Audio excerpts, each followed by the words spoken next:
করছি সৌরপ্রিয় দত্তকে দিয়ে। সৌরপ্রিয় বাবু, মমতা বন্দ্যোপাধ্যায় ক্ষমতায় এসেছিলেন, আমি ছোট ছিলাম অনেকটাই, মনে আছে আমার, যদিও স্পষ্টভাবে।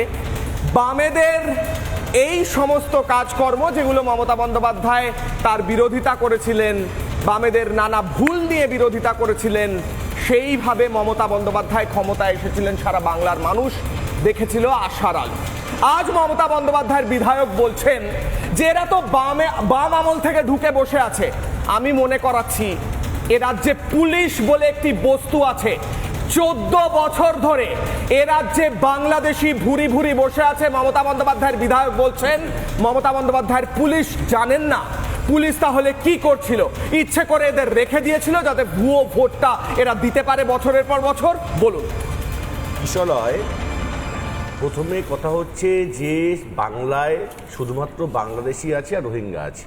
সারা ভারতবর্ষের আর কোথাও বাংলাদেশি নেই আর রোহিঙ্গা নেই। কিন্তু আমি তোমাকে মোবাইলে অ্যালাউ নেই, আমি ছবি তুলে দেখাতে পারবো ছবিগুলো, যে উত্তরপ্রদেশে বাংলাদেশি অনুপ্রবেশকারী ধরা পড়েছে। হ্যাঁ, আমি জাস্ট অ্যাডিশনাল করে আপনাকে টানা বলতে দেবো, বাংলাদেশি রোহিঙ্গা আর কোথাও নেই, এটা আমিও বলিনি, কেউ বলেনি। Very good, thank you. Bangladeshi রোহিঙ্গারা যারা ব্যাঙ্গালোরে আছে তাদেরকে ব্যাঙ্গালোর থেকে খেদিয়ে কোথায় পাঠানো হচ্ছে? পুশব্যাক করা হচ্ছে। নয় তারা পালিয়ে পশ্চিমবঙ্গে আসছে, নয় বাংলাদেশে পুশব্যাক করা হচ্ছে। মহারাষ্ট্রেও তাই। আপনাদেরই বন্ধু সরকার রয়েছে, কর্ণাটকে আছে না? কর্ণাটকে আছে তো। মহারাষ্ট্রে আপনাদের জোট সঙ্গী বা আপনাদের বন্ধু বান্ধব যারা রয়েছেন, উদ্ধব ঠাকরে হোক বা তার সঙ্গী সাথীরা, তারা বাংলাদেশি অবৈধ বাংলাদেশিদের খেদানোর পক্ষে কথা বলছেন। হচ্ছে তো। আমি বলছি যে গোটা দেশে আছে, ঠিক বলেছেন। আমি বলছি যে এই উত্তরগুলো দেওয়ার জন্য বিজেপির প্রবক্তা রয়েছে। আমি তো জানি তুমি না, আমি কেন তথ্য বিজেপির প্রবক্তা বলবে? আমি তথ্য বলার জন্য অধিকারী নই। আপনি ভুল বলছেন, এগুলো তথ্য আমি বলবো। তোমার কাজ হচ্ছে যে আমাকে বলতে দেওয়া, এটা তোমার দায়িত্বের মধ্যে পড়ে। না, ভুল আমি বলিনি তো, তুমি তো বললে যে হ্যাঁ আপনি ঠিকই বলেছেন। আমি বলছি যে তাহলে সারা ভারতবর্ষে এই বাংলাদেশি অনুপ্রবেশকারী রয়েছে, আর এটা যে এখনই শুধুমাত্র হচ্ছে, কোনোদিন হয়নি, বছরের পর বছর ধরে যে এটা চলছে, যে প্রবেশ করে আবার তাদের পাঠিয়ে দেওয়া হয়। কিন্তু আমার প্রশ্ন হচ্ছে ঢুকলো কি করে? আমার কথা হচ্ছে একটাই প্রশ্ন, এরা ঢুকলো কি করে? ভালো কথা, মমতা বন্দ্যোপাধ্যায় এর জন্য ক্ষমতায় রয়েছে, মমতা বন্দ্যোপাধ্যায় বাংলাদেশিদের ভোটে ক্ষমতায় রয়েছে, কিন্তু আমার বিজেপির প্রবক্তাদের কাছে একটা প্রশ্ন, আপনার একটাই প্রশ্ন, ঢুকলো কি করে? ঢুকলো কি করে? আমারও একটাই প্রশ্ন, ঢুকলো, ব্যর্থতা বুঝে গেলাম, ঢোকার পর ধরা পড়লো না কেন? একটাই প্রশ্ন। আগেরটাই আসো, ঢুকলো কি করে? না, এইটাই তো বিরোধিতা করছেন কিশোর, এটাই মুশকিল। না, এটাই মুশকিল। আপনি যাদের ব্যর্থতার কথা তুলছেন, কোট তাদের বিরোধিতা করছেন। আমি আপনার কথা বলছি, আমি বলতে দাও, এই রাজ্যে থাকলো কি? এবার বলতে দাও।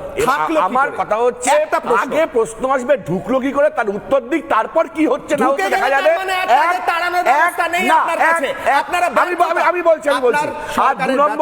আমি 2 নম্বর বলছি যে তোমরা বলতে চাইছো মমতা বন্দ্যোপাধ্যায় এই বাংলাদেশি অনুপ্রবেশকারীদের রেখে, রোহিঙ্গাদের রেখে, তুমি বলছো না, মানে বিজেপি বলছে ক্ষমতায় থাকতে চাইছে।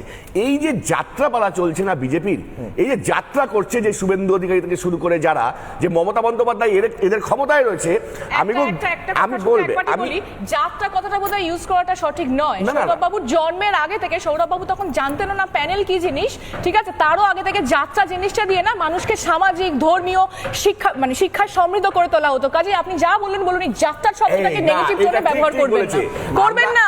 যাত্রা শব্দটা নিয়ে নেগেটিভ টোনে ব্যবহার করবেন না। না, এটা আমাদের সাংস্কৃতিক পরিচয়কে বিনষ্ট করা, করবেন না সৌরভদা। এটা আবার নাটককে সাংস্কৃতিক পরিচয়টাকে নষ্ট করে দিয়েছে। Back to question.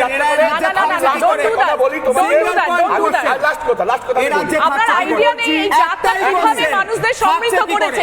সম্মান দিয়ে কথা বলুন, এই লোকশিল্পটাকে, এই শিল্প বিনষ্ট হয়ে যাচ্ছে, এটাকে সম্মান দিয়ে কথা বলুন। সৌরভদা, আমি বলি একটা কথা তোমাকে, সেটা হচ্ছে যে তোমাকে না, আমি সবাইকে বলছি, যদি তোমাদের কারোর মনে হয় যে মমতা বন্দ্যোপাধ্যায় বাংলাদেশিদের জন্য ক্ষমতায় আছে, তারা মূর্খের সঙ্গে প্রথমত বাস করছে, আর দ্বিতীয়ত তাহলে অনেকে বলছে যে নরেন্দ্র মোদী ক্ষমতায় আছে, ভোটের আগে পাকিস্তানের সঙ্গে বিভিন্ন যুদ্ধ বাজে। একটা প্রশ্ন, ঠিক আছে, একটা প্রশ্নের উত্তর দিয়ে দিন, ঢুকিয়ে জাস্ট একটা প্রশ্নের উত্তর দিয়ে দিন, যুদ্ধ বাঁধিয়ে উত্তর দিয়ে দিন। তার জন্য আজকে কি নরেন্দ্র মোদী এভাবে ক্ষমতায় আছে? প্রশ্ন আমার একটা প্রশ্ন, আপনি একটা প্রশ্ন উত্তর দিন, আমি মেনে নেব। যুদ্ধ কেন? আমি মেনে নেব।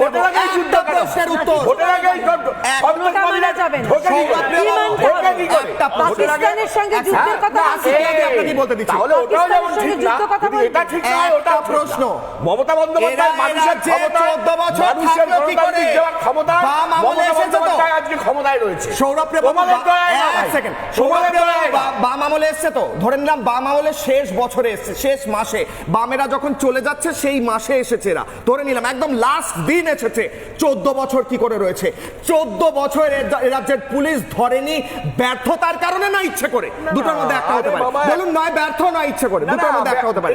না, বলুন ব্যর্থ নয় ইচ্ছে করে। যেখানে যে ডকুমেন্টেশনের উপর দাঁড়িয়ে 14 ধরা বছর, পড়েছে স্যার, 14 তাদের বছর। বিরুদ্ধে ব্যবস্থা নেওয়া হয়েছে। কোনো ব্যবস্থা নেওয়া হয়নি, এরা ভোট দিয়ে গেছে বছর ধরে। বললে হবে না। বেশ, কে ঘোষ উত্তর? দেখুন আর এখানে মমতা বন্দ্যোপাধ্যায় সংবাদ মাধ্যমের জন্য মুখ্যমন্ত্রী আমার বাড়ি টাইমটা উপর দেওয়া হয়নি। 10 মিনিট তো সময় না, নষ্ট বলো, হয়েছে বলো। ভাই, একটু বলি ভাই। 10 মিনিট বলিনি দিন। 10 মিনিট সময় নষ্ট বেশ, কে হয়েছে ঘোষ এখানে। উত্তর? এক সেকেন্ড। নানা ধরনের কন্টেন্ট দেখার জন্য লাইক করুন, শেয়ার করুন আমাদের ফেসবুক পেজ, সাবস্ক্রাইব করুন আমাদের ইউটিউব চ্যানেল। পাশাপাশি অন্যান্য ব্রেকিং নিউজের জন্য অবশ্যই চোখ রাখুন রিপাবলিক বাংলায়।